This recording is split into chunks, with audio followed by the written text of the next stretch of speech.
அடிமை வாழ்வினும் உரிமை சாவு மேலானதுன்னு போனான். அந்த இனத்துல பிறந்த கூட்டம் இன்னைக்கு அற்ப ஒரு சீட்டு 2 சீட்டு ஒரு வாரிய பதவி இதுக்கு போய் முட்டிக்கால் போட்டு நின்னுக்கிட்டு கேவலப்பட்டுக்கிட்டு அதை விட கொடுமை அவனுக்கு வக்காலத்து வாங்கி பேசுறது.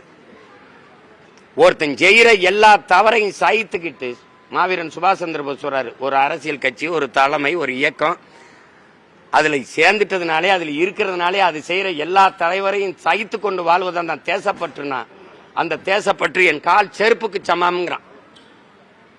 எல்லா அநீதியும் சகித்து கொண்டு இருக்கிறதுக்கு பேரு தான் இது ஜனநாயகம்னா அது எப்படி எப்படி இது?